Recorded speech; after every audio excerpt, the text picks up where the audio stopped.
Барлықтарыңызға сәлем, мен дұрыс тамақтану арқылы салмақ тастап жүрмін және өзім дайындайтын ПП пастаның рецебімен бөліспекшімін.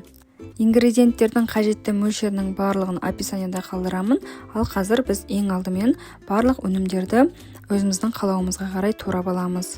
Бұл пастаға мен сливкидің орнына греческий және турецкий йогурттарды пайдаланатын боламын.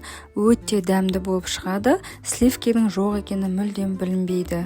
Барлығын турап дайындап жатқанда мен спагеттиге су қойып қойдым, тұз салдым, ол суым уже қайнады. Енді спагеттиді салып пісіре береміз. Бұл Barilla фирмасының спагеттиі. Мен салмақ тастау кезінде осы Barilla макарондарын жиі пайдаланамын. Енді сковородкамызды дайындай береміз.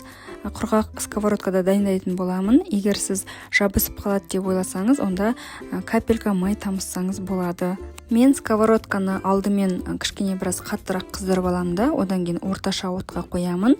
Одан кейін осылай тауық етін салып, кішкене араластырып, бетін жауып қоямын. Сәлден кейін тұз бен бұрыш салып, тағы да араластырып, тағы да бетін жауып кішкене бұқтырамын. Тұз салғаннан кейін тауықтың суы жақсырақ шығады, жақсырақ бұқтырылады. Шамамен 10-12 минуттан кейін спагеттиміз піседі. Тауықтың етіне ары қарай пияз бен чеснокты салып, араластырып, тағы да кішкене бұқтырамыз.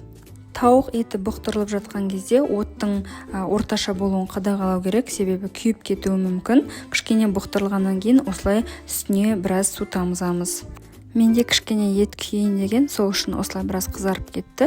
Одан кейін помидорды саламыз, шампиньоны салып, барлығын жақсылап араластырып, бетін тағы да жауып қоямыз. Бұл жерде плитаның астын кішкене басып қойдым. Саңырауқұлақ салғаннан кейін оның суы жақсы шығып бұқтырылады, бірақ бізде бәрібірде су азырақ болғаннан кейін үстіне біраз кішкене су құйып, қайтадан бетін жауып қойып бұқтырамыз. Ет пен саңырауқұлағымыз дайын болғаннан кейін мен плитаның астын өшіремін. Одан кейін сырды саламын, кейіннен турецкий және греческий йогурттарды салып араластыра саламын.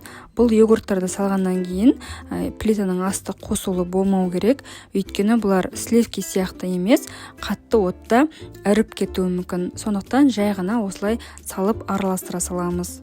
Біздің пастамыз дайын болды. Мен оған осындай греческий және турецкий йогурттарды қостым. Бұл нәтиже фирмасының өнімдері. Одан кейін үстіне осылай спагеттимізді салып, жақсылап араластырамыз. Салмақты дұрыс әрі дәмді тамақтаныпты тастауға болады. Мен салмақ тастау кезінде ПП пастаны осылай дайындаймын. Міндетті түрде осы рецептпен дайындап көріңіздер.